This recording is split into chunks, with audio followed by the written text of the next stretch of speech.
Good morning, good afternoon, good evening, hello wherever you are in the world, and welcome to another live stream. What a week it has been in FPV, and I'll be honest, it has been brutal for those of us who follow it because there's just been so much to learn. In fact, it's been brutal for me. Not so sure about anyone else. I can't really comment on those guys, but it has been absolutely non-stop.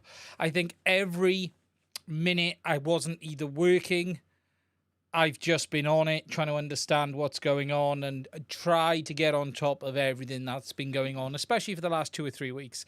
And that madness is not going to end because we're now walking into the HDzero excitement, and we'll talk a bit about that tonight as well. But obviously it's Sunday, which means it's time for another live stream. It is rather cold in the UK, and as a result of it being rather cold, I've got a cold drink. And the reason I've got a cold drink is because I've had to light the log burner in the garage, and it's cold. And it means it's too hot in here now. I can't win. I can't get the log burner to play ball. It's either literally baking me to death or it's freezing. So we're in the baking territory is what we're in tonight. So on tonight's stream, really, I'm going to try and answer more than anything questions. I want to talk a little bit about the Avatar because I got a video coming on this tomorrow, because we're going to talk about if DJI have actually fixed this in the last firmware, because whilst there was a lot of noise about remote ID, what might have actually gone under the radar for many people is they actually slid in a fix, or allegedly a fix, for the flip of death, as I'm going to call it. And we've done some testing on that, and I'll be showing that in a video tomorrow. We're going to talk a bit about, obviously, the DJI and try and answer any questions you guys may have as well. And really, if there's anything you want to know, please do let me know. Now, to jump over to the chat, let's get over there. Oh, it's begun. Oh, someone's called it. Thank you, Mike. Just to hop over to the chat, we had the ladies arrived. Their timing was perfect. The log burner is just 03 on full power. Yeah, there's the truth. I'm going to talk a bit about power on 03 as well, because there is some interesting behavior around power, which I want to discuss. We're going to have to wait and see. Bruce says, so if you don't run the latest version of Avatar firmware and lose it because of the... No, they don't. This is really to do with that flip of death, and they haven't really fixed it either. They've put a bit of a band-aid on it, and I'll talk about that tomorrow. What's this 10-bit news? Is the Avatar only? Avatar only, yeah. DJ added, a bit weirdly actually, they added 10-bit mode to the Avatar, but they didn't add that 4K 100 mode, which they added to 03. And as they're basically identical, I'm not exactly sure why. But no, we didn't get 10-bit on 03 yet. That doesn't mean it's not to come, but we didn't get it yet. Chris Gleave, biggest question more than ever. Do you think it's a good time to switch to Goggles 2 from V2? Now it has OSD, Controller 2 support. I have been today flying air units on Goggles 2. Probably, I think I've done 7 or 8 packs today on a Vista on Goggles 2. And I will talk a bit about that. But what I will say up front is I don't recommend anyone uses this remote, period. My opinion on this remote has not changed. That is nothing to do with my testing today, but my opinion remains the same. You should not use this remote controller if you're flying acro FPV, period. End of. Unless your quad has GPS rescue, you should not be flying this remote controller. It's that simple. It's that simple. Bruce, you've seen reports? Yeah, I don't believe them for 1 minute. In my tests, no. And we will come on to that. And I'll say right now, in my tests, it is behaving outstanding. Much better than it did on the previous software. I'm not saying Goggles 2, I'm on the previous software. What you've got to be very careful of is people posting videos where they are not doing like-for-like tests. So, for instance, if you're going to fly them through a forest, one being at 4 foot and one being at 3 foot is going to make a dramatic difference. It is going to affect it dramatically. If you were flying at 30 foot... Ooh, my monitor's just gone off. Oh, it's come back on. If you were flying at 30 foot and there was 2 or 3 foot difference, then there'll be no difference at all. But when you're flying at 2, 3, 4, 5 foot, having a height difference is going to make a huge, huge difference. It really is. I've seen the comment. So, I have seen a video with penetration.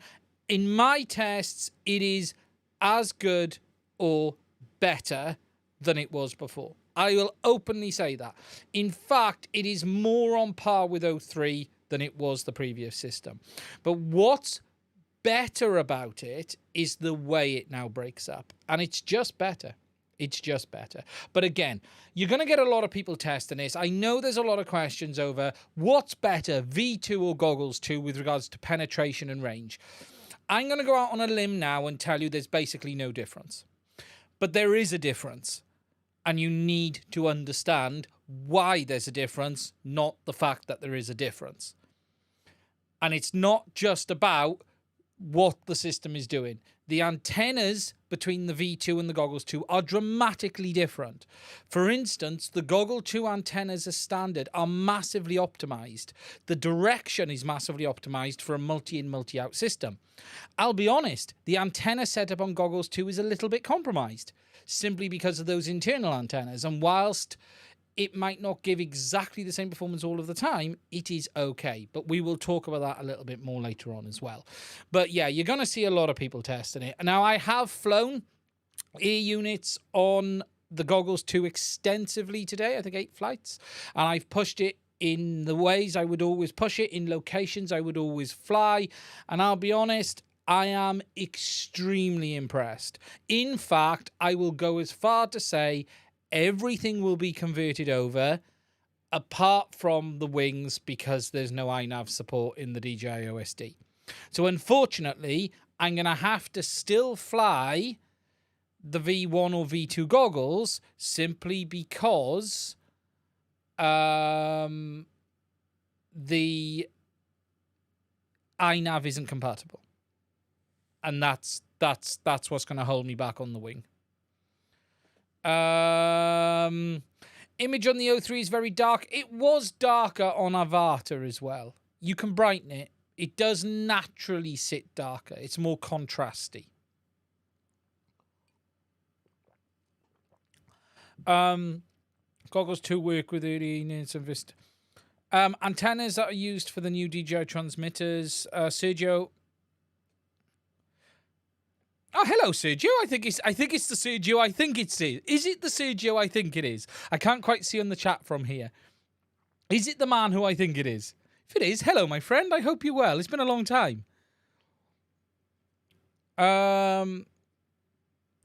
Let's just catch down. Looks like lighter through the goggles when you watch on YouTube. Yeah, it's more contrasty. It does have a more darker feel to it, for sure. So, okay. When will I be able to test the HDzero goggles? Very, very soon. Very, very soon. I haven't got them yet, but very, very soon. As long as you've bad for life, as long as you've pre-routed, yes. And for V2 users, I'm not going to say too much because I'll get in trouble, but there is a testing firmware that allows you to route even on the new firmware versions now. Even on the new firmware versions with WTOFS. So if you're locked out on V2 goggles that you couldn't route, check out the WTOFS forum. I'm sure that's in the public. Something's coming soon.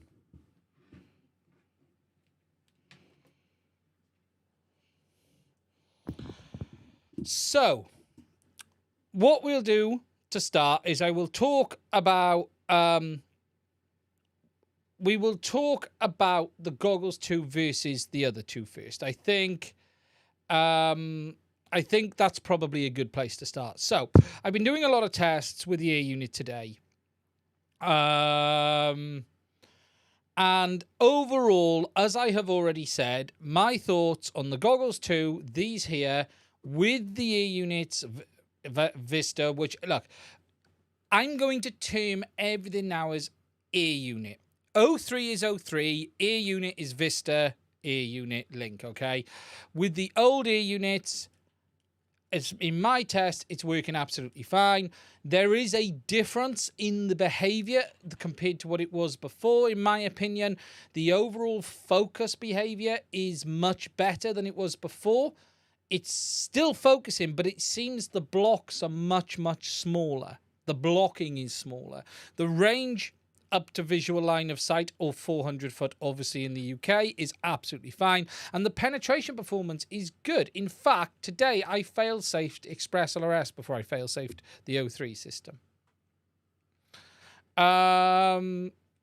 GMI's asked, does the Vista, when running O3, bump the resolution to 810? We don't know. People have asked about the resolutions. We don't know, because DJI have published no spec for what they've done. They've published no spec. So we don't know what resolutions. I would expect, yeah, no, I had a brief fail-safe, but the reality was it can keep up with it as I was heading over the horizon. So it's worth taking into account that it isn't just as simple as one's going to run out before the other. But no, in all my tests today, it's been absolutely fine.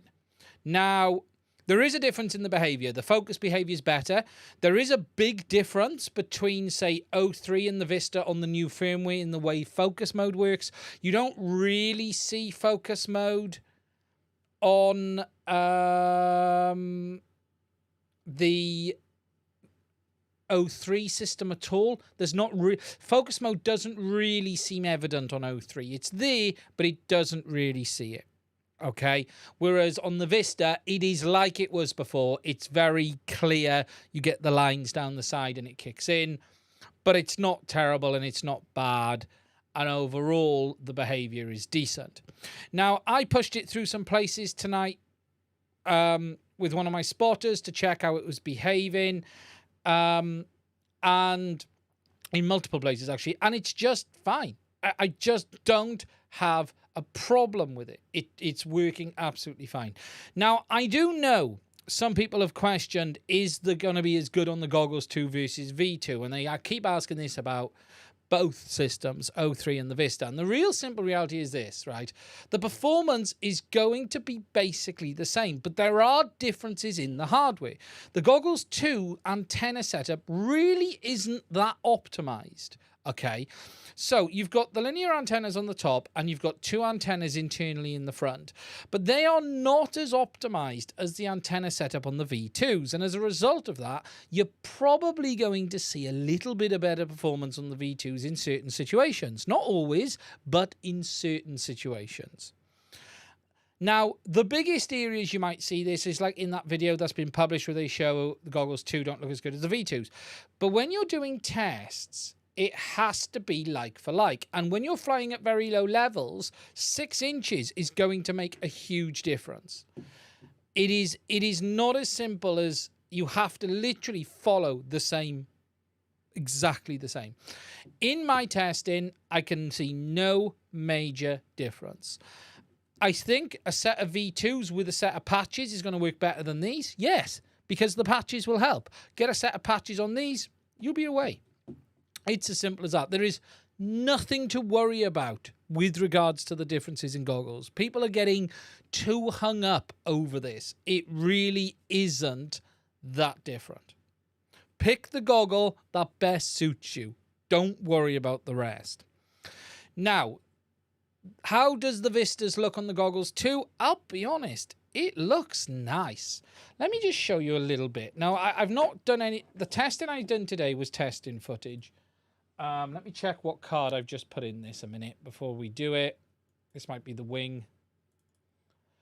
It looks really nice on the Goggles 2. I'll be honest. No, that's the wing, which is still on the V1s, so I can't... That's not the one we want to look at. It looks really nice on the OLEDs, and I'll be honest, it looks decent in the DVR. Okay, so let me just find... No, not that one. Let me just find the right files.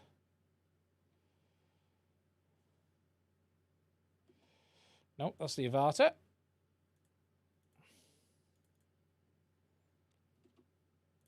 The problem is I've got that many... Here we go. So I'm just going to show you this quickly, right? This... Oh, I haven't got NVIDIA working. Oh, am I off screen? Where am I? Oh, look at the size of me today. Don't you love it when NVIDIA keeps changing things? There we go. Okay, so I'm just going to quickly show you. This was a very basic test flight, okay? And I just want to show you what the image quality looks like. So this is a Vista with a Nebula Pro. This is actually Chris Ross's build. I had to push it up a little bit off the bag. Oh, no, it's not that file. That's the wrong one. It must be this one. There we go. I was taken off on a bag simply because of the ice and the floor. Now, this is the Vista on the Goggles 2, recorded with the OSD. Now, just to give you an idea, this is my area where I always do a bit of testing. Now, just notice here, as the focus mode kicks in, the blocks on this are much smaller than what they used to be, okay, on the Goggles, the old firmware. So I'm just going to come back a touch. You come around, you'll see focus mode kick in. Now, I always get focus mode here, but it's much less evident. Usually, it's quite bad when I get focus mode there. I decided just to push around a little bit. And just to give you an idea, bearing in mind at the moment, I am the other side through all of that over there. Okay? Also known as the crash side. I am the well over the other side of all of this. And there's actually a high-level embankment over there, which you'll see. So just coming up over the top, there I am. You can just see me in the corner there. Okay? So this was just to show you. Oh, so you can see the bit rate. Sorry. There you go. I'm sitting funny, but now there you go. You can see the bit rate now. So let me go back just so people can have a look as well what the bit rate looks like. Just so you get an idea what the bit rate will do. This was 50 megabit. Just so you know as well, 50 megabits a second, low latency mode. Okay, that's the settings. Auto channels with ham file. So if you look here, kicks in about 30 megabits. But the way it breaks up is much cleaner than it was before. Much, much cleaner than it was before. Again, I went back around just to see how it felt. Now, bearing in mind, at this point, I'm the other side of all of this. I'm not in view. There's a bank here between me and that. So it might be catching just the top of my head.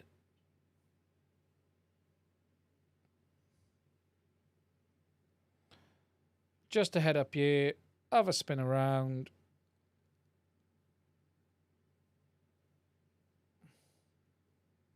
And I was just having a look at how the footage actually looked. I just wanted to see what the grass looked like, what the image looked like. How does it feel? It feels good. I'll be honest. It feels good. So again, another area I always test is push over into this corner. This corner over here is, again, I'm through all of the other side of this. So again, nice and low.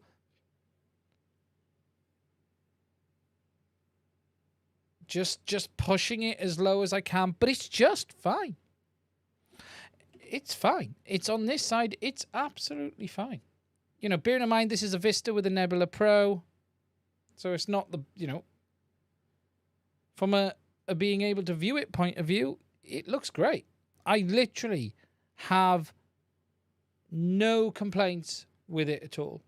Now, I left focus mode on purpose just to see how it performed. Watch out for the airplanes, you reckless.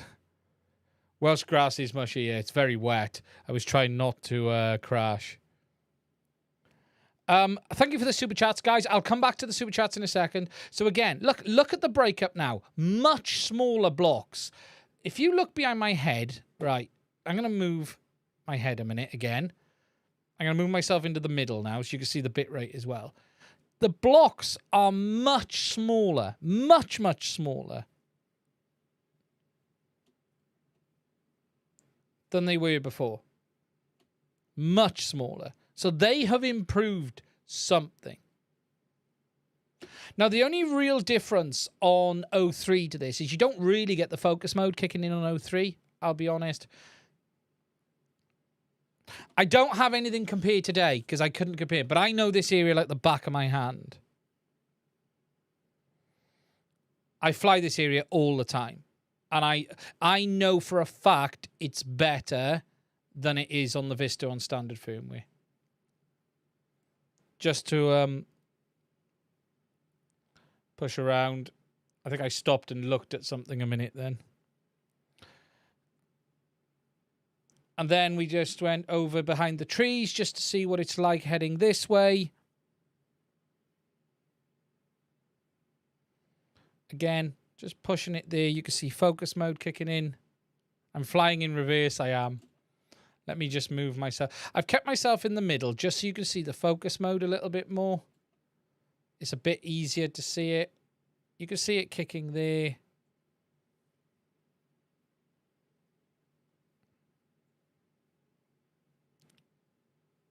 You know, yes, this all looks mush, but it's black down there. There's no one picnicking down there, I promise you that. So that gives you an idea of how it is performing. And I genuinely, from my point of view, it's fantastic. It's fine. It's better than it ever was, genuinely. Now, I need to do more tests on the V2s and everything. I've been flying planes and stuff today, but it's fine. Now, I wouldn't rush out to go and get goggles too if you don't need them. I wouldn't. There's no good reason. If you want... The Goggles V2 are the most sensible option there is today. Okay? Because the Goggles V2 work with 03 and they work with the old firmware. It's that simple. They work with both. They work with both. It's that simple.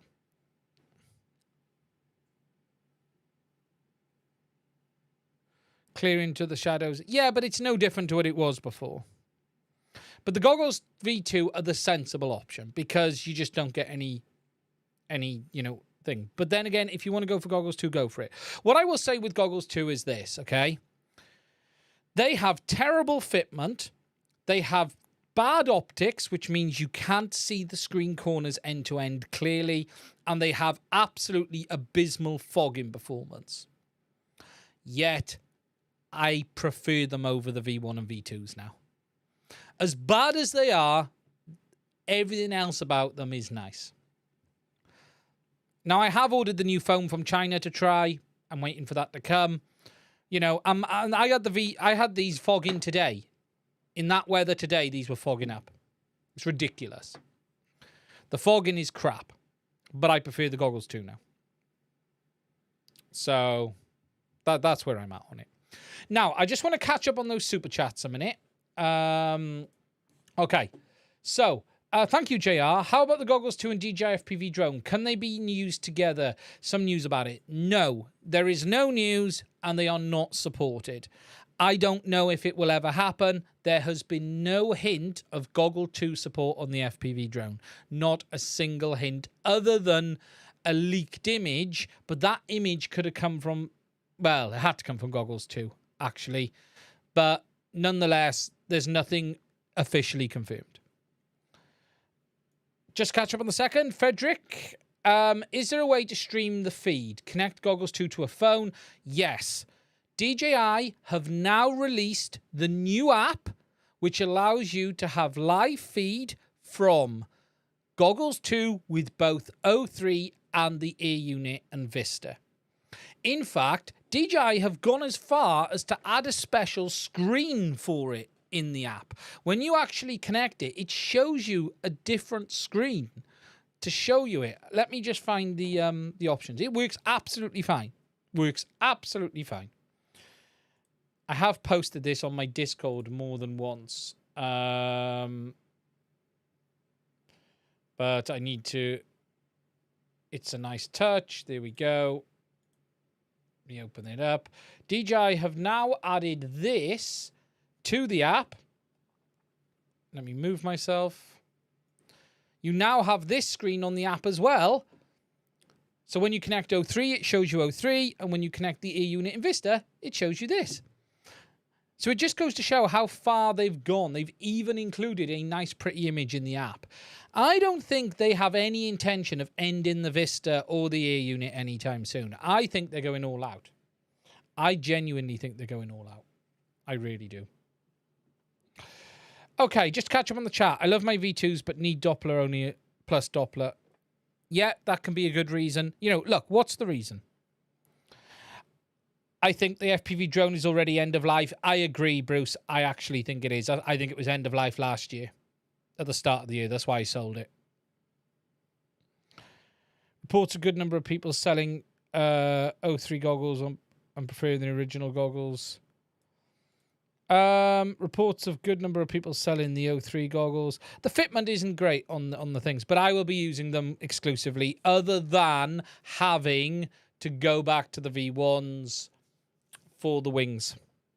In fact, I'll be honest, I will probably now sell the V2s that I bought last week. Good evening, Wes. Good evening, James. Now, just to answer a question, as for range limit on O3, it is looking like... have you recorded what the ear unit... You can't record on the O3 on the ear unit with O3. There's no recording on the DJI ear unit at the moment. You've only got DVR goggle recording. Dennis, there's no recording on the ear unit itself. Wes and a couple of others seem to have found the limit for DJI O3 at about 23.4 kilometers. That is the range limit. Wes will have a video coming very, very soon. We don't know what that range limit now is on the Vista or ear unit with the new firmware, but I would largely expect it to be the same. I will be honest. I would expect it to be identical. But we have it at 23.4K.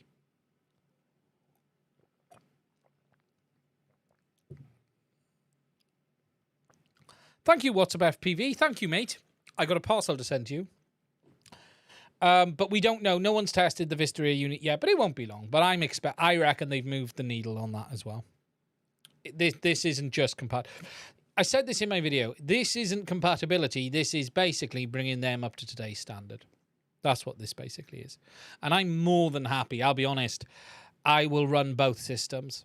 I'll be honest, for just flying, I am more than happy with how the Vista looks on those goggles. I'm not even convinced you need O3. I'll be honest.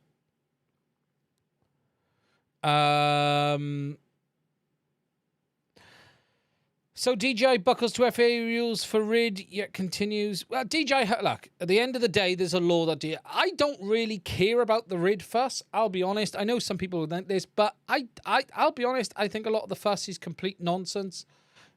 You got to connect your phone to your drone. So what? Every Mavic, you've got to connect your phone to the drone to be able to fly. I don't really care. I don't really see it's a problem. Is it a bit of a pain? Yes. Is it any different than the bloody battery cable? No. It is what it is. It is what it is. Oh, that's cool, Jake. Yeah, let us know what you find, Jake. Yeah, but this was always going to happen, Bruce. We know about this already. That's nothing related to the Avata. That's nothing related to DJI. That's a relation of the law. That's nothing specific to DJI. That's nothing specific. DJI have a legal requirement to comply with the law. That's what they're doing. As will Autel, as will everyone. The only companies that won't will be like iFlight when they're selling the Nazgul and stuff. They'll just take the receiver out.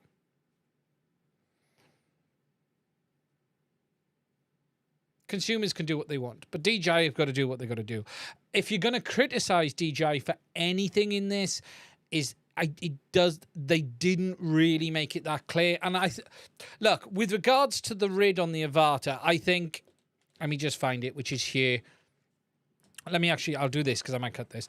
Now, with regards to RID on the Avatar, I don't blame DJI one bit for doing what they've done. The only complaint I would lay at them is they could have done it differently.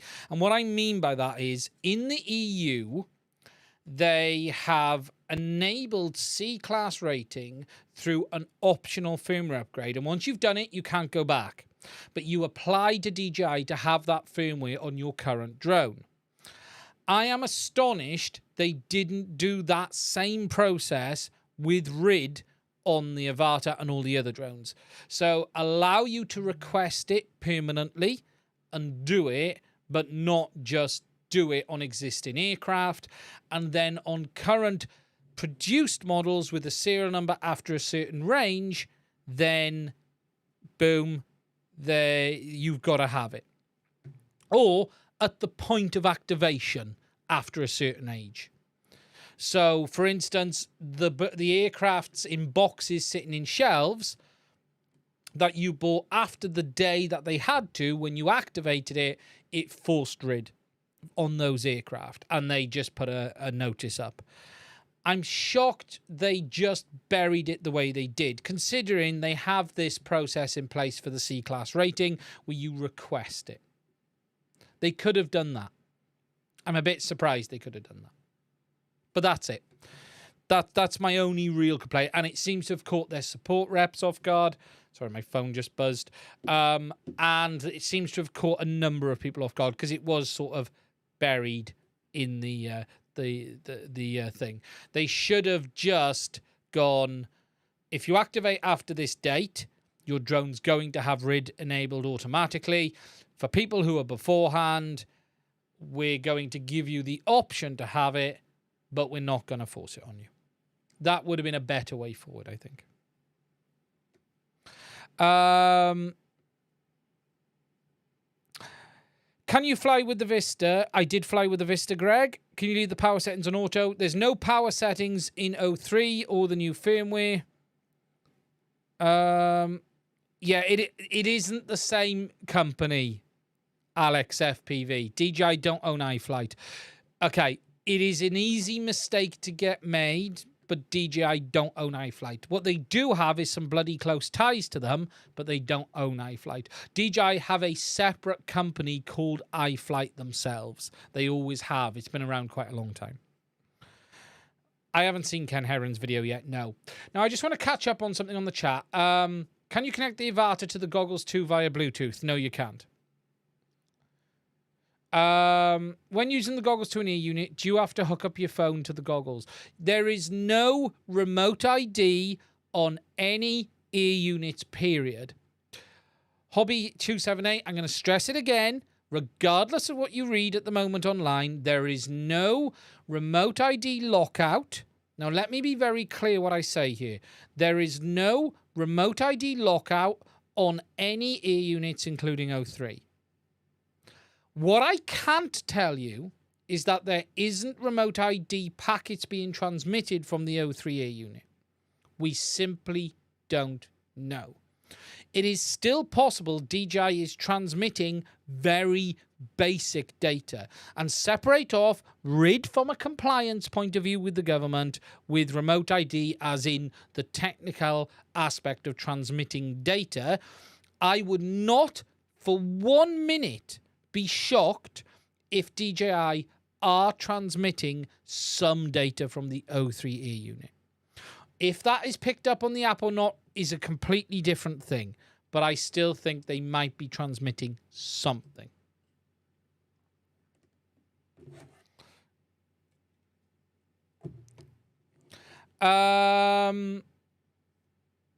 Just to catch up on the chat. I couldn't hear because my screen was showing some kind of error message. Right, there was a message up here. Someone asked that I wanted to answer. I'm just going back up the chat. Mine fog up when I put them on my forehead for a few minutes. Yeah, they do, Rad Tech, definitely. If you guys How is the strap of the 2 as bad as the stock V2 strap? No, the strap on the Goggles 2 is good. Real good. I'm quite happy with it.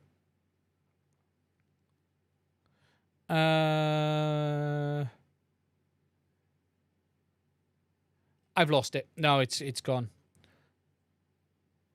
How can one get head tracking out of O3? You cannot. There's no head tracking in O3. Sorry, it's not a feature. DJI specifically state it's not a feature. Latency in the Vista now, I never noticed any problems. I had it in low latency mode. It worked absolutely fine.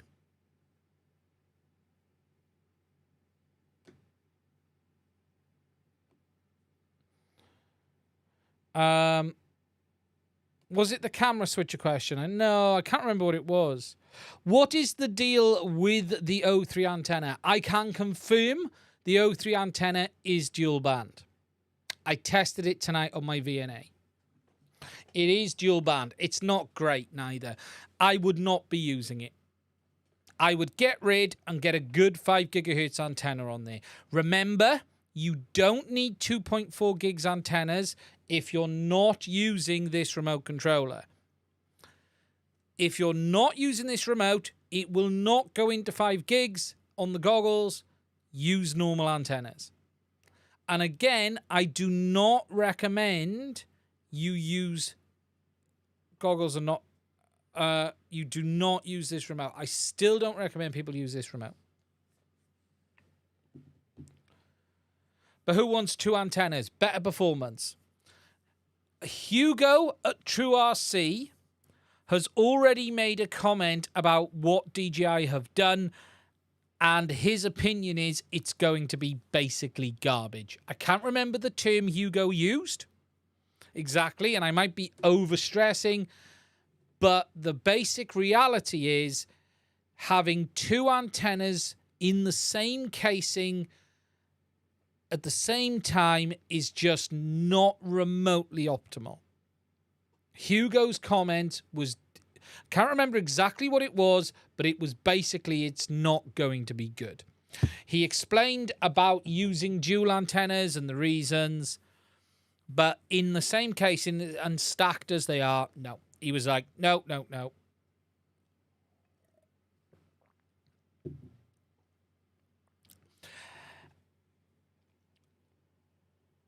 Better with in the DJI, yeah. I would definitely get rid of the O3 antenna and go get some true RCs on there.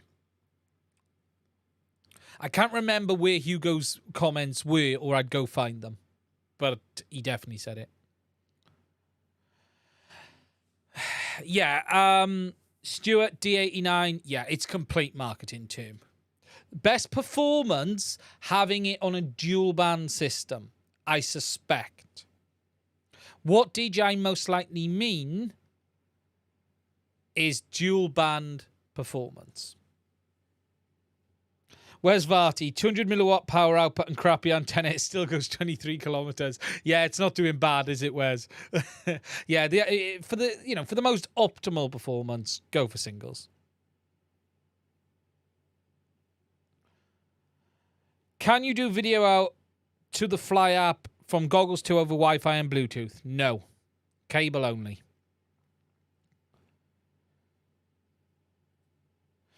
Look, the SWR, I've done a couple of quick SWR charts earlier. I'll put them up just to show you. These were very loose ones. It's all right. It's not great. The connector is UFL. But it's definitely dual band.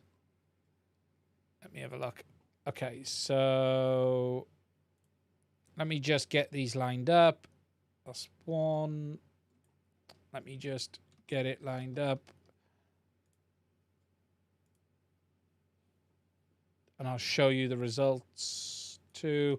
Now, these were very quick tests. I need to do more tests. 3. Why does it always open it up on the wrong browser window? Every time. 3. One more, because there's 4 screens to show you.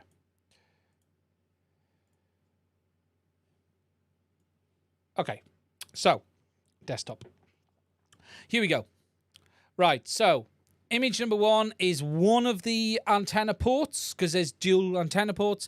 This is, yes, both 2.4 and both 5 gigs. This is one antenna port at 5 gigs, and that's the SWR rating. It's not great. Now, SWR isn't everything. Antenna efficiency plays as much as a part of SWR. Even that they're showing you sort of 2.93, don't worry about that. That's less important. It's more about what the antenna efficiency is. But you can see that there is a very steep curve in and then out. Okay. Then this is the second antenna port, just to give you an idea. So again, a very almost identical result. There is a slight difference between them, but again, very similar result. Very similar result. Was that the same image I'm showing you twice? I can't remember. They basically looked virtually the same. Then this is the 2.4 gig performance. Showing you here again. I did 2.25, 2.2 to 2.6 gig span, and you can then see it at 2.4 kicking in down here. Overall, the 2.4 performance is fairly good. No, Wes is not going to do it with the DJI remote controller.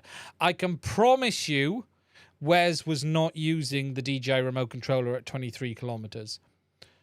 If you don't know who Wes is, there is a reason. I can almost guarantee he was not using it. And that is the other one. So it's clearly dual band. Clearly dual band. Aftermarket antennas I'd recommend. Mostly the True RCs these days. I tend to always use True RC antennas. I was asking you, not Wes. Ah, right, sorry. I was going to say, if anyone's asking Wes, he definitely wouldn't have been using the DJI remote.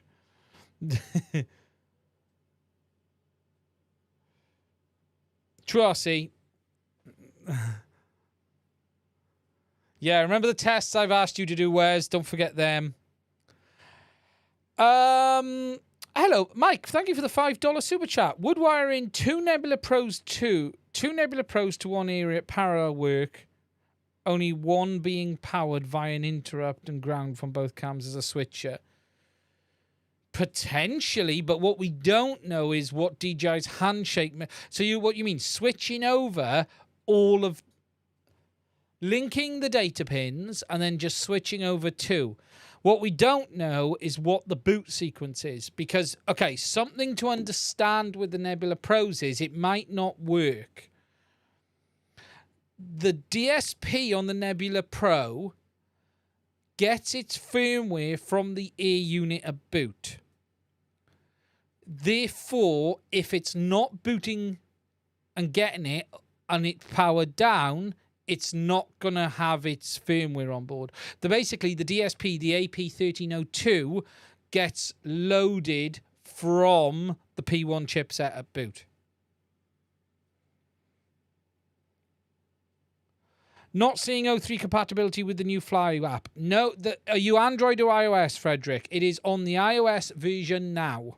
I haven't looked on the DJI Android. If we just go to the DJI downloads, DJI Fly app. I don't know if they've released the Android version yet. Let's just go to the DJI Download Center. Yeah, there we go. Version 1.9 you want. There you go. It's there on Android. You want to download version 1.9. Is the DJI 3 antenna left uncircular polarized? We don't believe so. We believe there's some polarization, but we don't believe they're fully left or right circular polarized.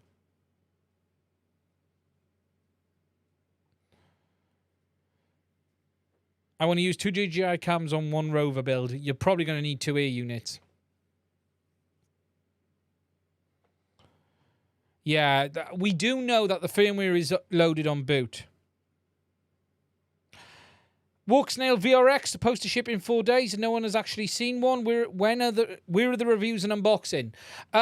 So on the Walksnail VRX, I will be being sent one soon. I don't know when Cadex are shipping it. So they are sending me one to review, but I haven't had notification of when. Android, you need the APK installed. Yeah, you have to download the Android app from the DJI website. It wouldn't ruin anything. Just be careful you don't short anything. That's going to be the key, is just making sure you don't short anything. Do the old Vistas with the new 03 firmware work with the V2 goggles? No. And I doubt they ever will. I don't believe for 1 minute DJI will bother porting that backwards. They just won't. I don't see it. I just think it'll be 03 goggles, or you'll keep them on the old firmware, but you can't have both.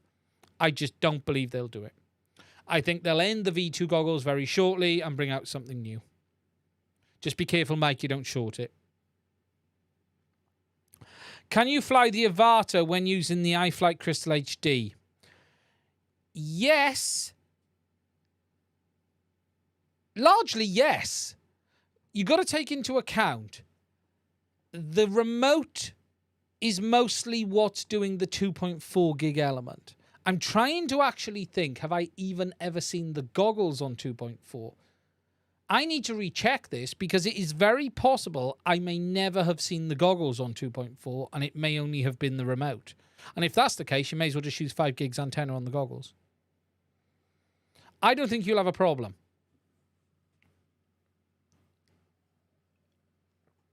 I need to check that.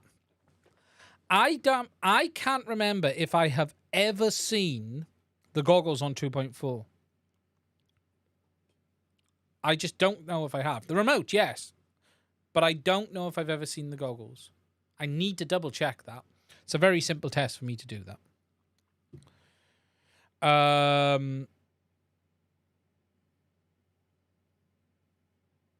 The goggles 2 with the Avata, is there a way to have live output to something phone? Yeah, you should be able to have it to the DJI Fly app. That works as it always did.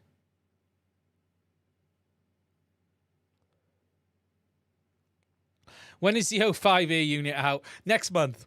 So, yeah, that's pretty much that.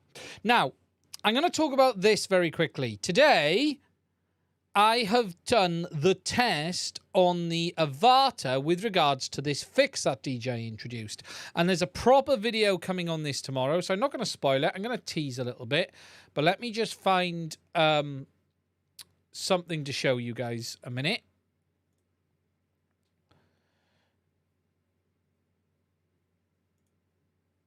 Oh, I know where it's hiding. 1 second.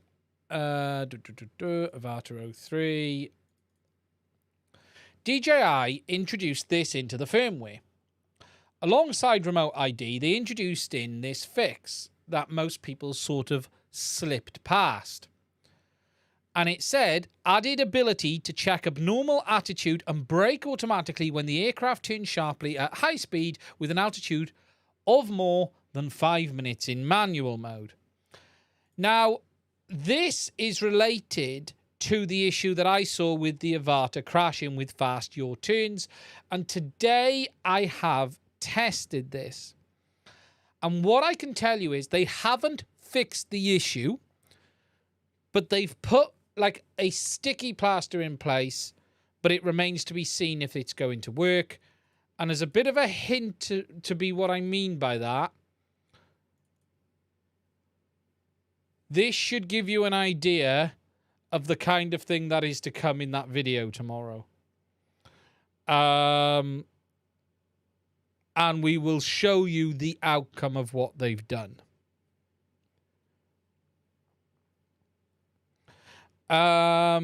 Fitz, yeah, you had it kick in. Now the question is, how reliable is it? And that's what we're going to discuss. But yes, that will just give you an idea of what's to come. Can you get Vista and V2 goggles video out onto Fly app with new firmware? New firmware only works with goggles 2. So on goggles 2, yes, you have video out on Vista and 03. Both are video out. On goggles 2, doesn't matter what what aircraft it is. If you're using Goggles 2, you have full video out to the Fly app. End of. That's the easiest way for me to say it.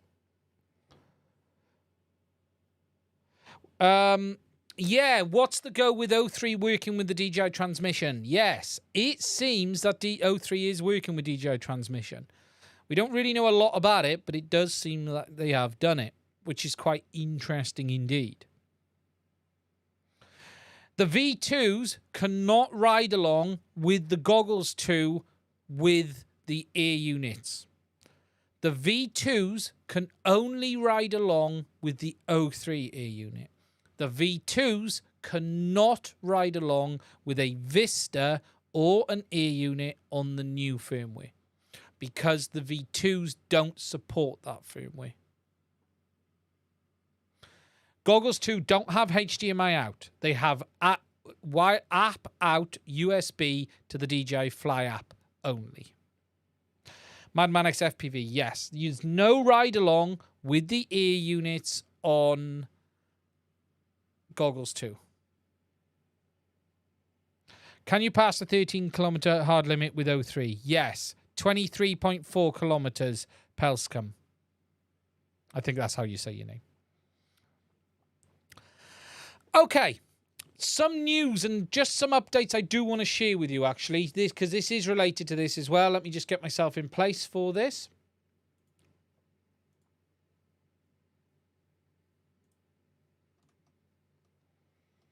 I've lost my browser window. A lot of people have been asking about extra long cables for the O3 system, and we are starting to see them come through into the market. Both Runcam and Axis Flying have both released extended cables for O3. If I jump over to the desktop, you can get these from both the Runcam and the Axis Flying website. So if you go onto Runcam store, they sell compatible DJI O3 coax cables in lengths of 100, 150mm and 200mm. The 100mm cable is $13.99, the 150 is $13.99, and the 200mm is 17 quid. 17 quid for the MIPI cable. I am a little astonished at that, if I'm honest. However, 17 quid for the MIPI cable from Runcam. Axis Flying also have them available as well. They have 3 types, and Axis Flying pricing is $15.90 for the 100, $15.90 for the 150, and $15.90 for the 200. So Axis is cheaper to get the 200, but Runcam is cheaper to get the 1 and 150. So they are available if you want to get them. They're available now to order from both these websites. Hopefully, we will see them migrate into dealers fairly shortly. But if you are looking to get an extended cable, they are available to buy. So the firmware that brings O3 compatibility to the V2s does not enable video out when using air units. Was there not always video out when using air units on the V2s? I'm losing track. I can't remember. No, nothing has... Okay, on the V2s, nothing has changed if you... On the goggles with regards to the DIY system, nothing changed. Whatever the DIY system did before, it does exactly the same now. They changed nothing. The only thing that changed was DJI added O3. Nothing else changed is the easiest way to look at it. Whatever didn't work before still doesn't work now. That's the basis. Not officially. There was a hack for video out. That's right. It was FPV out, the app. It's just all getting a bit murky. The easiest way to think about it is nothing has changed on the old DIY firmware. Nothing.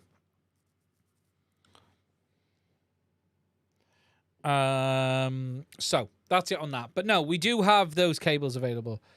Anyone flown Chris Ross's frame yet? I was flying the AOS 2. I need to order some plates because I want to upgrade my AOS to... I might not bother upgrading it to 03. I wonder, will root from WTF work on 03? No, it doesn't at this time.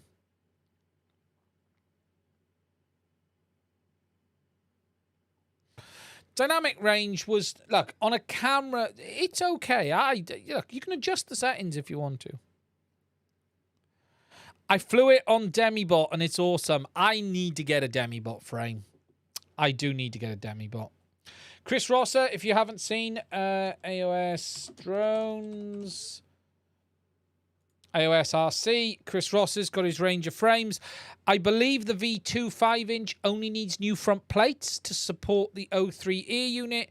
Chris has completely redone his range of frames, so if we just put it up, the AOS 5, so he's redone the AOS 5, and he now has he's got the 03 versions, which is what he's called. Where are they? Are they on the front page? Where's he hidden them? Has he got them on the front page yet or not? I don't know if he has got them in here.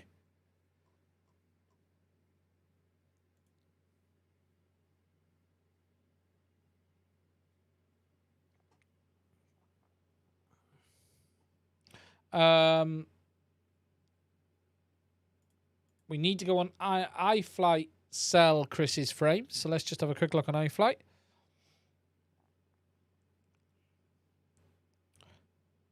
O3 HD. Here we go. So here's the O3 versions.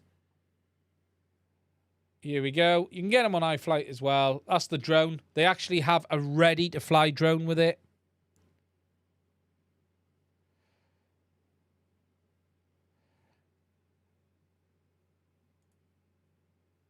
Looks nice.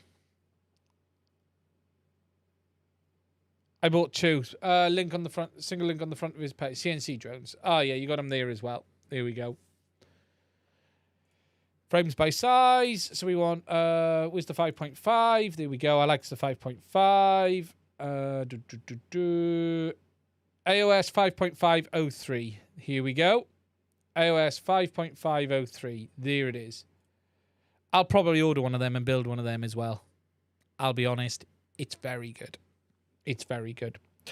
Leith, thank you for the €5 super chat.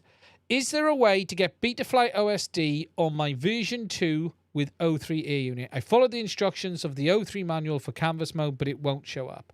Okay.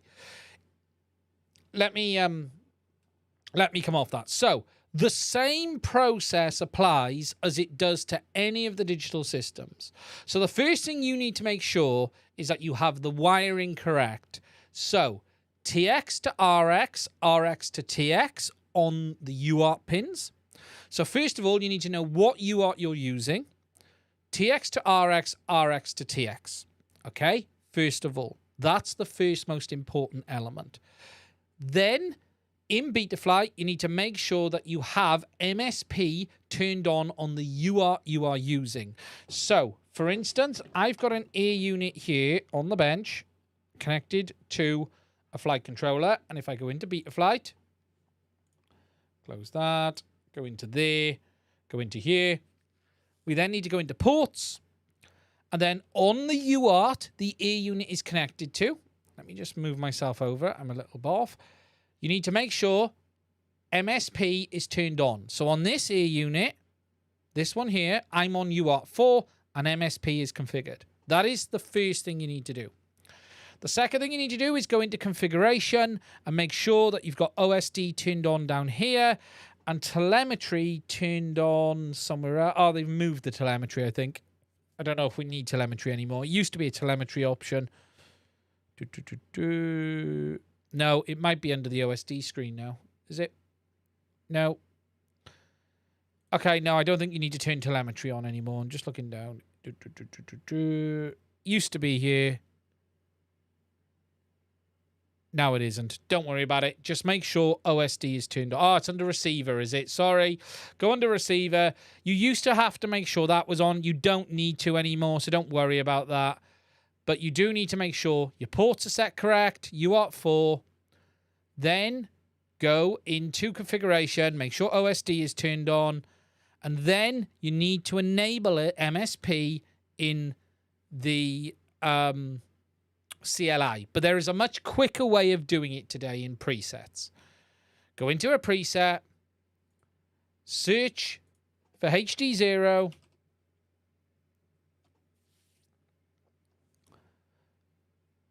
and if you search for HDzero,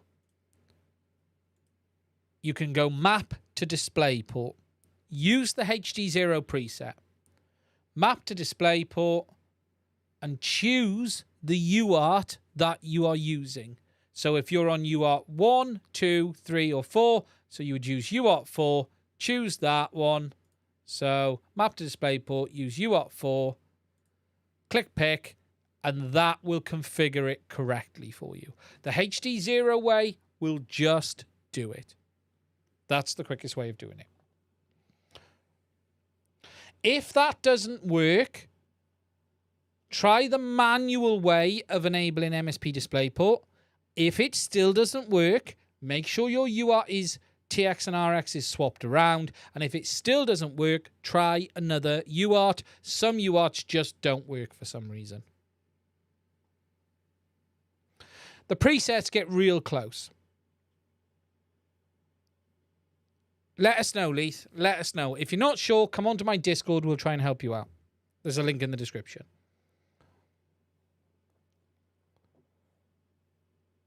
RX to TX and TX to RX is the most important thing. They must cross.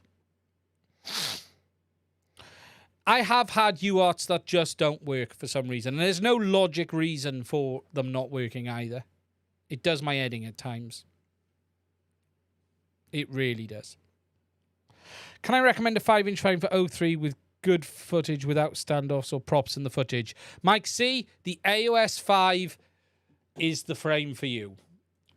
Either the iFlight Nazgul V2 or the AOS 5.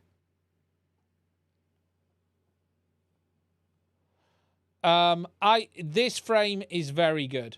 The AOS 5.5.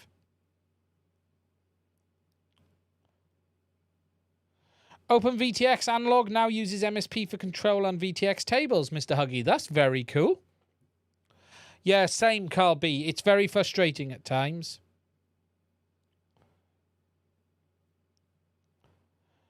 I still have some prop in view in the AOS 5. Oh, do you? Interesting. The Nazgul doesn't. So the Nazgul doesn't. If you want the iFlight, do the Nazgul. The Nazgul definitely doesn't. So drone parts, Nazgul Evoke, frame F5 version 2. This definitely doesn't have props in view. I can tell you that because I've got it. So if we just go to this one, this definitely doesn't have props in view. How much is that frame? $89. They're getting expensive. Does the does Bot Grinder's frame have props in view?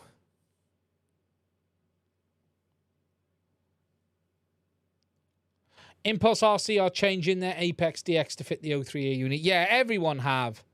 Everyone is. Sorry. Yes, and much. No props being detected. Does O3 camera mount need to be soft mounted? This is an interesting question. DJI say yes. Chris Rosser says not so much because his frames are tuned so well. I think it remains to be seen. It isn't clear today. iFlight are using TPU mounts on their cameras, but I'm not sure how much vibration that's really going to help remove. It's pretty hard, TPU. It's not super soft. It might help a little. It remains to be seen, is what I would say. It's not clear-cut today. If you want to be sure, the iFlight frame does have TPU pieces.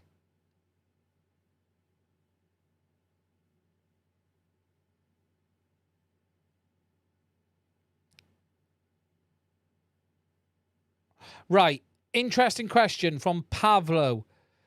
Sorry, Pavo. If I update the Goggles 2 to use with a Vista, will I have to update the Avata? No, but it will tell you have a firmware mismatch. Furthermore, if you want to be able to unlock DJI Geo Zones, you will have to update to the new firmware on the Avata, because DJI won't let you unlock geozones, as I understand it, on the last firmware. Also note, DJI have now taken down all of the old firmware versions as well. You can only have the new firmware.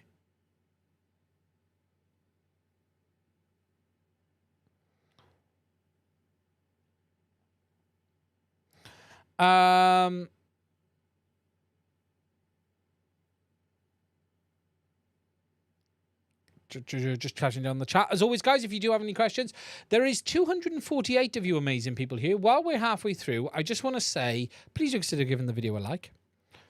Be great to get that number over 100. It really would. Hello, Cats and FPV. They were letting downgrades. As of yesterday, when I checked, the downgrade is gone. And I have heard the same from the US as well. Make of that what you will.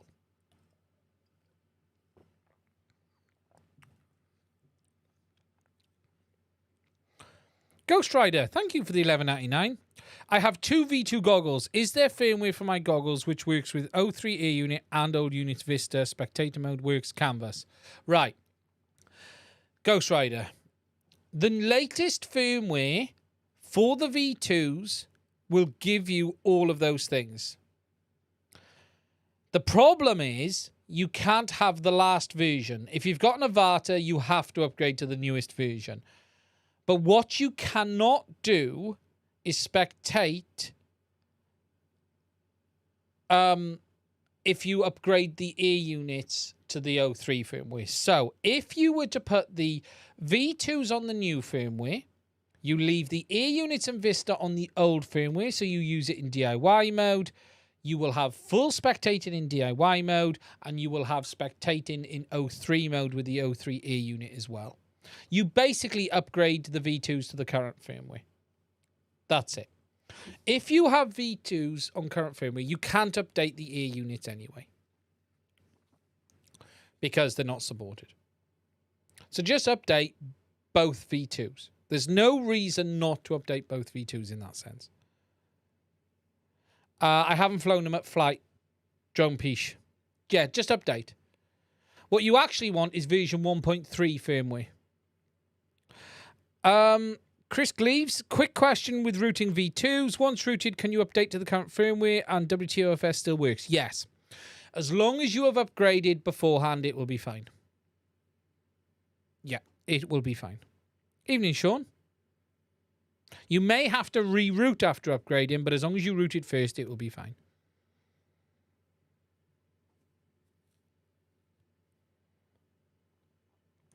In theory, O3 should look better because it's a large sensor, or a larger sensor.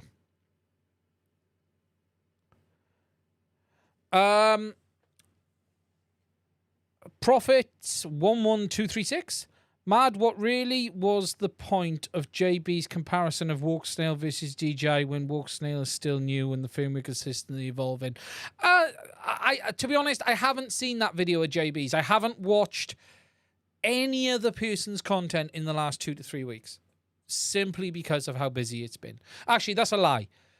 I have watched Chris Ross's review and videos. I have watched a bit of Ken Dobo's, and I have watched some JB's, but I haven't seen that video of JB's. I do tend to watch most of JB's stuff. I'll be honest, the person's content who I've watched the most in the last 2 weeks is Painless 360, as I've been setting up the wing, which he has some really great videos on.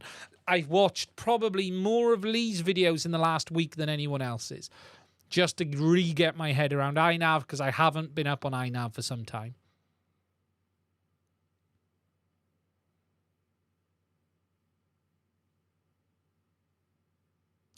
The A-Para, the Walksnail Verox will start shipping in a couple of weeks.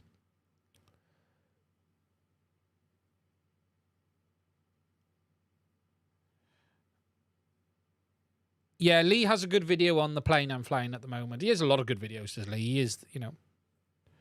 Yeah, JB's away, I believe. He did say on his stream the other day. I watched the live streams. I don't not watch eBay. To be honest, JB's probably the one channel I do watch more of than anyone else. I think he's away. I had a message with him yesterday on some stuff, but I think he's away. What's been quite interesting for me in the last couple of weeks, actually, is the amount of creators I've been talking to in the background over all of these DJI changes, because we've all been trying to understand what's going on, and it's really hard for everyone to get their head around it and sort of make sure that what they're seeing is correct. And, you know, a number of people have been bouncing stuff off each other to sort of go, I'm seeing this. Have you seen it? Are you getting the same? I do watch yours as well, Sean. I was talking about FPV content. Off the ground, hello, my friend. And it's just been, so people have just been bouncing stuff off because, look, it's so easy to get something wrong. No, I have flown planes. I've got back. I've been flying the last couple of days. I've been trying to get this T1 Ranger finished, and then I'm going to be getting the AR wing up and running. Thank you, Chris. Thank you for that. That's really amazing. Thank you for the super chat. That's incredible. Cadex still won't ship on the 10th. No notice yet. Yeah, I think they'll be shipping very shortly. China's in a bit of a mess. You know, look, we can't be too hard on anyone in China on delays. It's still a mess over there, guys. It really is still a mess in China with regards to everything. You've seen some of it on the news. The HD, you know, this leads me nicely on to the HDzero goggles. They are shipping into people's hands. Let me just get this bit up, actually. JB, I think, has a flow chart he's working on because I've seen it. The UK is a complete mess as well. But where was I going? What was I doing? I've forgotten where I was going. Not the planes. I forgot the website I was going to. Where was I going? No, it wasn't the chart. HDzero. I was talking about HDzero. Oh, YouTube. That's what I was looking for.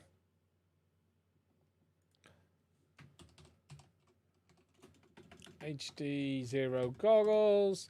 There's been a few videos this week from people. This week is probably the best one. Ryan's put a video out on what he uses. I haven't actually seen this yet. Let me just mute it. I have to let the advert play through. Ryan's... I had to rewind. Thank you. My brain went then. Sinister Ryan is looking at me in his sinister way again. How you doing, Ryan? I do like Ryan. I just like poking at him. People poke fun of me, so I'm going to poke at Ryan. He always looks like he wants to kill me. I think he just does. But yeah, Ryan's got his video out about what he recommends and the best build and what's going to give you the best performance. You're going to see a lot of variation on the new HDzero goggles of what people recommend. My plan is to go with the True RC kit. True RC Canada, if you don't know, where are they? Where's their website? Here we go. So this is Ryan's video, and he's showing the goggles here. His early production ones, and he's talking about what setup and recommendations, and he's got the XA2s on there. But I'm going to be going with the True RC. Why does that not go to True RC's website? Come on. There we go. So we're going to go onto the shop. And we're going to go on products for HDzero. And they have their new range just for the HDzero goggles, which is these here, which is the option of combo stubby or XA pair. It'll be the combo stubby I'll be going for, which is $84 or $85, I should say. That's what I'm going to be going with myself. And that's going to give then probably the best overall performance. But Ryan is then just showing his optimal setup there as well. So it's going to be super interesting. It's going to be super, super interesting to see. But yeah, Hugo's got, True RC just smashing it for antennas. They really are. Any aftermarket antennas for Goggles 2 yet? Yeah, no, not really. I wouldn't expect it to be too long before someone does. For me, I'd be looking. So this is a nice opportunity to go to the overhead, actually. I'd be looking on these to leave these in place. Okay, I would not bother replacing these. And I would be looking at putting some patches on the internal, replacing the internal antenna and putting patches, and then having UFLs come through somewhere. You get the UFLs, you're going to have to drill a hole or something, probably. I always found these screws intriguing. Like they were put there for something, because they don't hold the front cover on. They are there for something else. Is it easy to get into the patches? Not the patches themselves. It's almost bloody impossible. But the antenna connections, yes. To get to the antenna connections, I will show you. And I'll tell you what I'm going to show you on. I'm going to show you on something new. Let me hop over to GitHub a moment. And I haven't showed this yet, and this is a bit of an exclusive.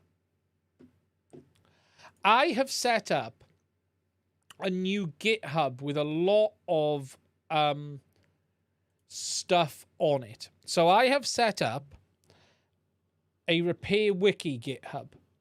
And the reason for this is whilst I am still uploading stuff onto repair.wiki, repair.wiki is getting hammered at the moment by DDoS attacks, and it has been having some issues on the website as well. So I've decided now to also run my own wiki on GitHub, that there's a backup of everything. I haven't put everything on here yet. I've been slowly working through, but I have got stuff up here. We've got the O3 Air unit, the Goggles 2, and the Avata. And if I go onto the Goggles 2, you can see on the images, once you remove the back faceplate, okay, so if we open that image up in a new screen, once you get this off, okay, the antenna connections and the back panel isn't that difficult to come off. The antenna connections are right here on the board, okay? So what you do is you undo these two screws, and then this plastic cover that holds the UFLs come on, and then you can just swap them. And that way, you'll be able to swap out and disconnect the front patches. And what I would do is then put UFLs on the... not UFLs, SMAs or RP SMAs on the front. Or have antennas come in and click it in. Yeah, my fingerprint's on that display. But yeah, you can see that is, and they are there. You can see them there. Fairly easy to get to. Not terrible at all. Not terrible at all. For those who haven't seen the internal antennas, that's what they look like. This isn't my image. This was someone else's. They're a PCB antenna located right on the front of the fan. And they're not going to be great. I'll be honest, they're not going to be great. I'd love to have seen the actual performance and the elements to see if they were dual band or not. I don't know if these are dual band. But you can see them there. And I just can't imagine the performance is great. And they're right in the nose area. Just so you know where they are. So in here, they're there. They're there and there. That's exactly where they are. The cross on them goes into that notch there.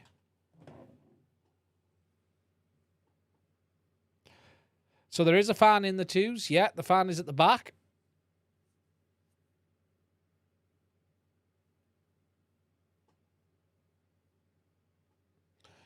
But yeah, we do have the images on here. I've now obviously put up all the air unit images as well. So that's all gone live on here now too. So you can see the insides of the air units. All of these are up here. It's a pity to put aftermarket on an 800 goggle. We've always modified goggles. We don't buy things to keep them the same. We never do. But yeah, and then I've got the teardown link there as well. And then I've been uploading other stuff as well. So we've got the Avata teardown images of the air unit boards. Very similar in many ways.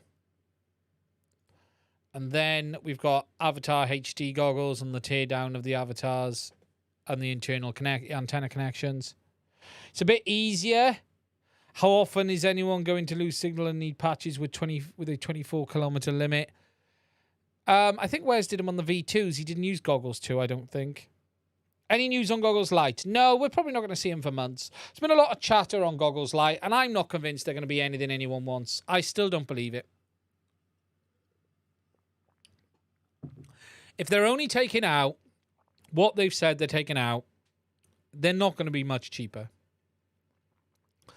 There is face foam available on AliExpress, and I have ordered one to test for Goggles 2.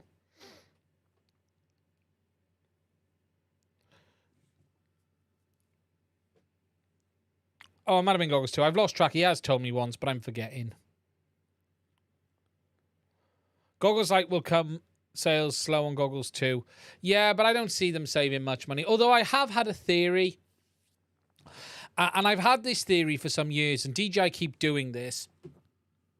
And this theory is, when DJI... Actually, I'm going to start this again because I'm going to cut this. Now, I've had a theory on the way DJI market their products for some time, and they've done this over the years multiple times. And that is, I think when they release something new, they always release it at like a really high price. And that is done to recover the cost of, you know, the initial setup of manufacturing, the design, and all of that. And then once they get that cost back, they then introduce a lower tier version of the product at a largely cheaper rate, actually. And it's not, we've seen this time and time again from DJI. They actually did this years ago with the Inspire 1. They've done it with the Mavics. And what they tend to do is, you know, the initial product is the high-end one, which is this one, and the price is high. And all of us who've bought these are paying for the development that came to make them. And then they'll take the mold-ins and do a slight tweak. So they'll get rid of the touchpad in the mold-in, and then they'll just adjust it. They've probably, at the point of designing the original mold, already got one without the touchpad. Then they'll, you know, make a version, and then they'll do that, and then just drop out a cheaper version later. And they'll do that once the cost is gone. Carl B says NVIDIA.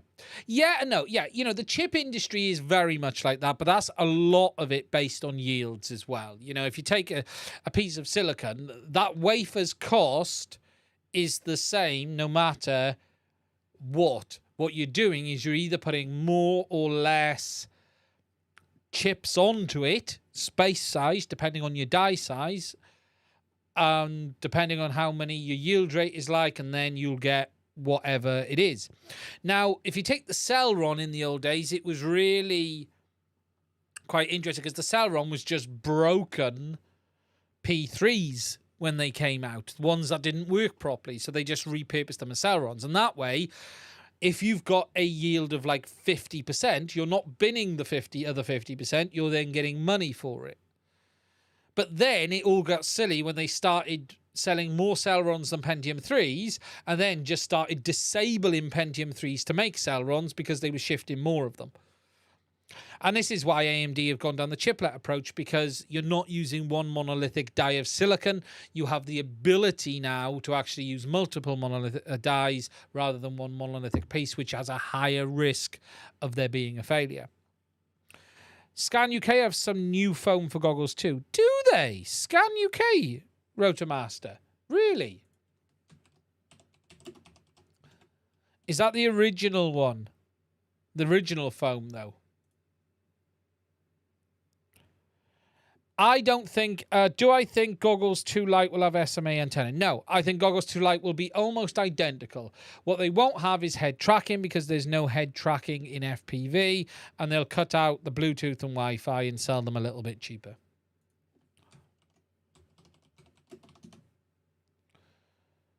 Yeah, I think that's the original foam. That is, yeah, that's the original face mask. I've ordered one. Goggles 2, that's right.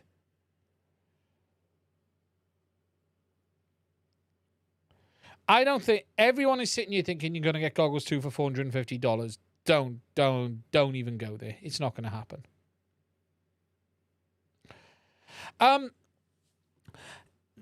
Now, actually, this leads me nicely on to something as well. And I was going to put a video out about this, but I'll actually talk about it now. This week, DJI released the new sort of old Mini 3. And what I mean by this is a standard version of the Mini 3 Pro drone. Now, this new version of the Mini is a cut back version of the Mini 3 Pro. And in many ways, I'm actually very disappointed with what DJI have done here, because they have cut it back in so many ways.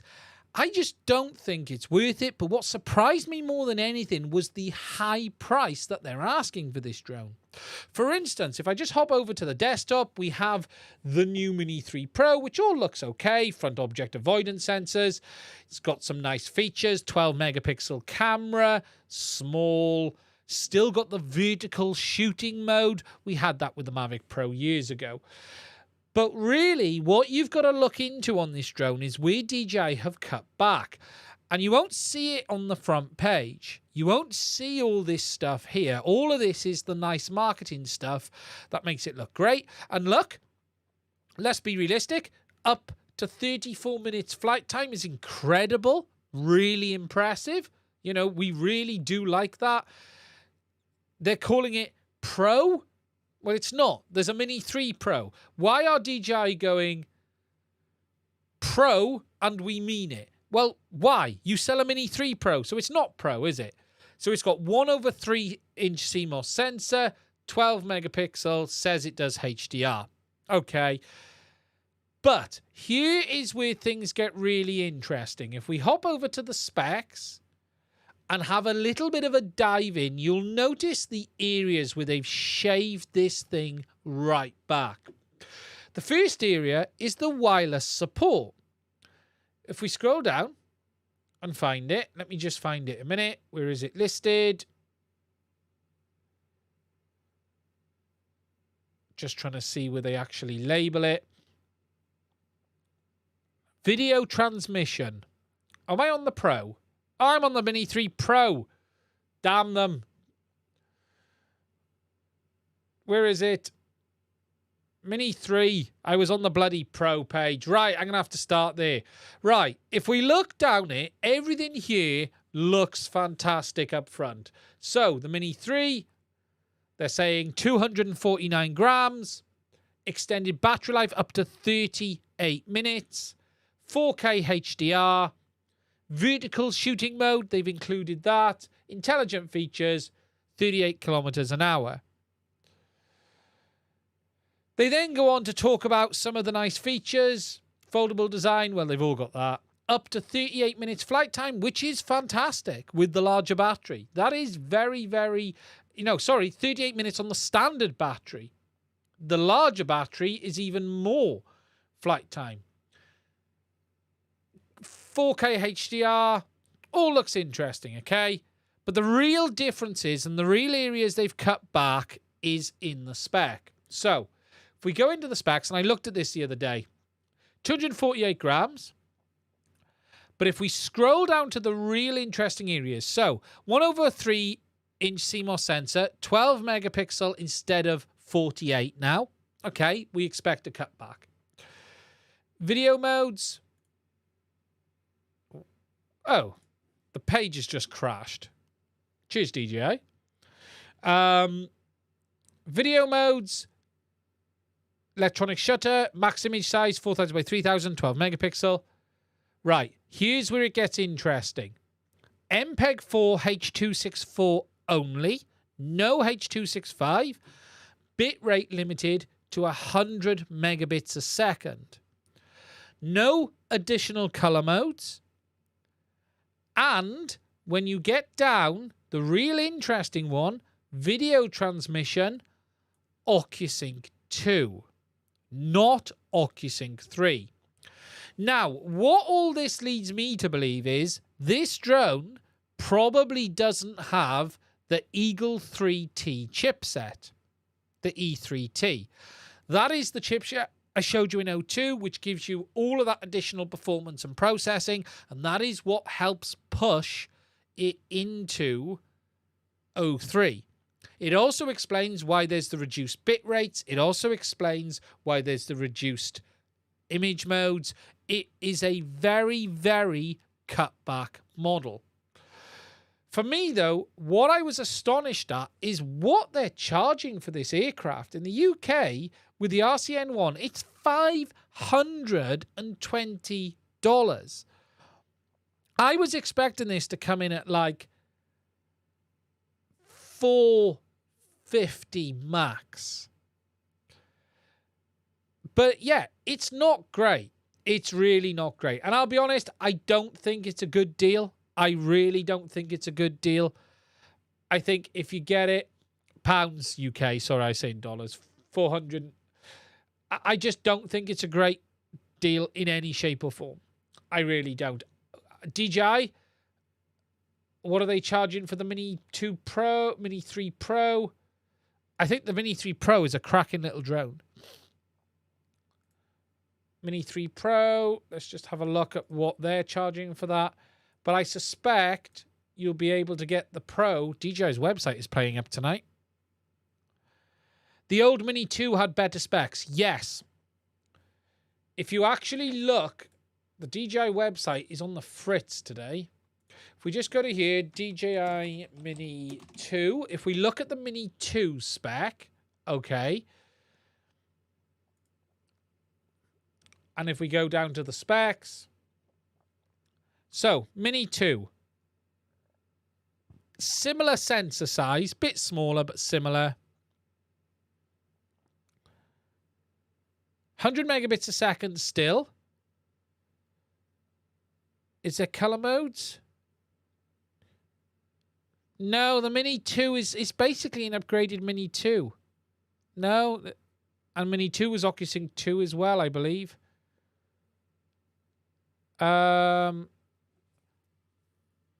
Yeah, OcuSync 2.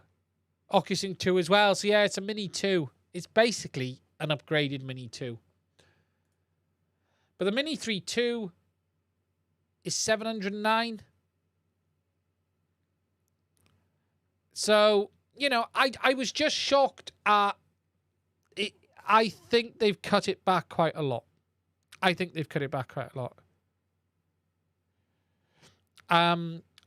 not great. It's not great. And I was just shocked. I was expecting more from DJI. It feels a bit like a money grab, if I'm honest. Slightly upgraded Mini 2. Yeah, absolutely. Cool cat. It's a slightly repackaged and upgraded Mini 2.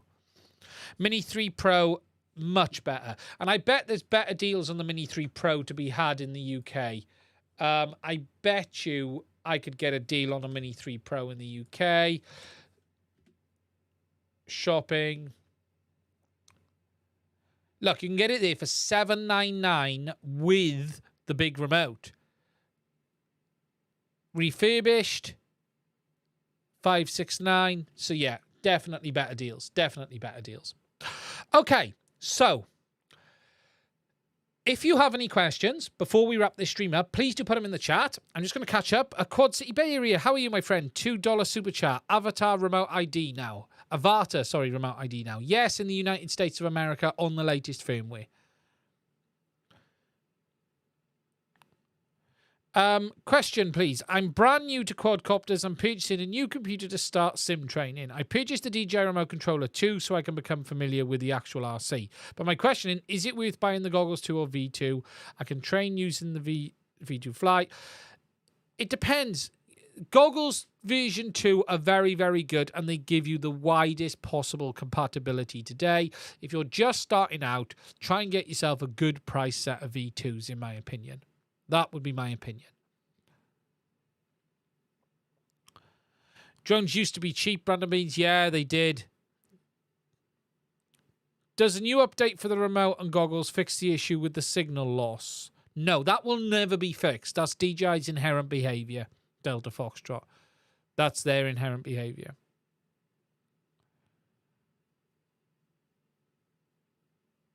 Where can I find an STL of the O3A unit? There's probably some on Thingiverse by now.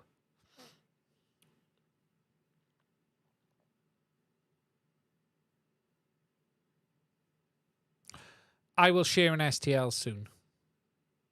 Best Call of Duty game. I liked Warzone. High Fly FPV, no problem at all. Now, yeah, we got the likes over 100. Thank you, guys. United Offensive, come on. Haven't played much in recent times. I can share one now. Oh, there we go. Hero 11 Mini Free freezing the worst right now is so frustrating. Yeah, I haven't followed this a lot, High Fly FPV. So, are they freezing up in flight then, are they? I haven't followed the Hero freeze and stuff. I've been tied up with everything else. Are they doing it in flight then? It can't be overheating. It cannot be overheating in here. There's no way in hell it's overheating in flight.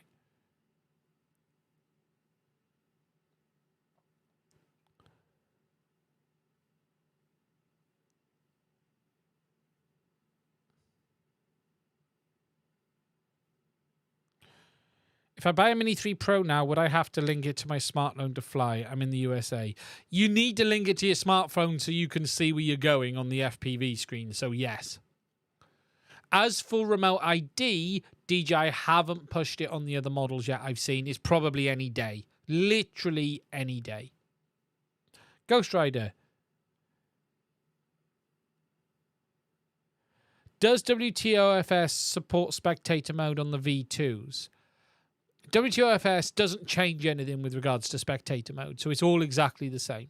Goggles 2 have limited spectator capability. So Goggles 2 can be spectated with V2s for the O3 Air unit, but there is no spectator available between the V2s and the Goggle 2 when using the Air units.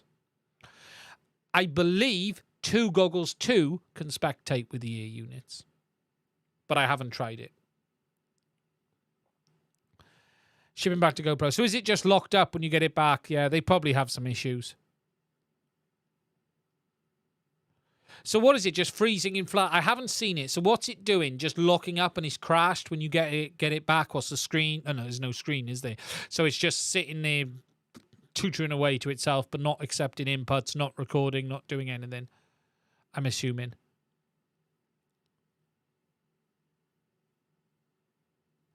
OG cams can't be spectated by V2s when using Goggle 2s to fly. Bummer. Yes.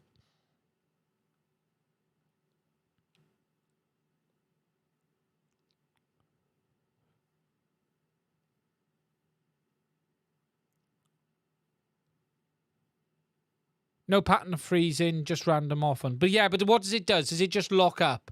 I haven't seen it, so I don't actually know what it does. Does it just power light on, but not responding to input? Thanks, JJ. Thank you for that.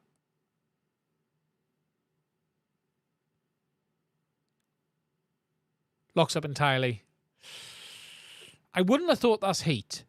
I would think if it overheats, it should shut down. So they've got, it'll be firmware then. GoPros are notorious for having issues when they're new. They always have. Whilst they've got a good reputation, they have always had issues. How do you get it to turn off? Because you can't remove the battery. Can you turn it off, Cliff? Or do you have to wait for the battery to go flat? How do you actually stop it? Because it's not got a removable battery, has it? So, like, you know, I get cameras lock up every now and again. Oh, wow. You have to let it cook. Does it get hot as well? Does it get hot? I was going to say, do you have to let it cook itself while you wait for it to reset? That would be amusing. Sounds like they've got a firmware issue. Loses the footage every time. Yeah.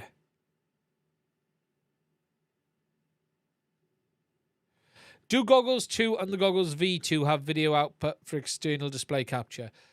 Goggles 2 can output to the DJI Fly app in any mode, but no HDMI, just to the Fly app.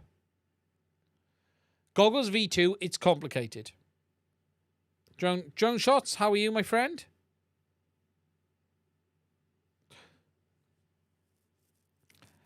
I have not yet. I need to get a FetTech F4. I need to get one of the new ones and try their new OS as well. I just haven't had time. If they want to send me one, I will happily review it. I just keep forgetting to buy one. At the moment, there is so much going on. I just can't. It's just crazy. It's just crazy. Truck race roller they want to sell. With this new backward compatibility, right, Mathis FPV, it's not really backwards compatibility. They are upgrading the ear units to work with the new goggles, not making the new goggles work with the ear units as they were before. So your question is it more worth the V2s with the goggles? Is it more worth it, the V2s or the Goggles 2? It's, if you've got Goggles 2, you can now get your ear units to work with it. I'm not going to tell anyone to rush out and buy Goggles 2 just because it might look and feel a little bit better. It's not worth it. If you've got V2s, carry on as you are. Stop worrying about it. V2s can support O3. V2s do everything. If you've got 800 quid you want to spend on a set of OLED goggles, go buy yourself a set of Goggle 2s. Absolutely. If you own Goggles V2, there's no point changing. There's no point doing it. You don't need to spend the money. If you're looking to buy from day one, how much money have you got? If money doesn't matter to you, go and buy Goggles 2. It's that simple. If money isn't important, go buy Goggles 2. If you never bought them, got the money, go buy Goggles 2. If budget is a constraint, go get the V2s. V2s are the most compatible goggle today. V2s are the smart option overall. They really are. The V2 goggle is the smartest choice. Genuinely. Just as humans, we don't like doing the smart thing. If you got V2s, don't worry about it.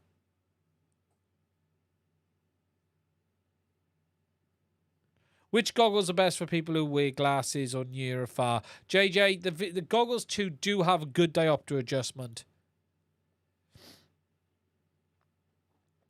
I have a video, Marcus, on that. Please go check it out. The very basics are, yes, but don't use it. When you've updated the ear unit of Vista for the O3 system with the Goggles 2, just use the ham file like you do for O3.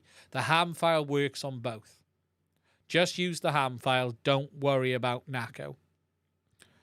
NACO makes no difference. It's the same as ham. In fact, it isn't the same as ham. If you use NACO, you get more power but no more channels. If you use ham, you get more power and more channels. That's the basics. You don't need to use NACO and ham. But you can if you want to.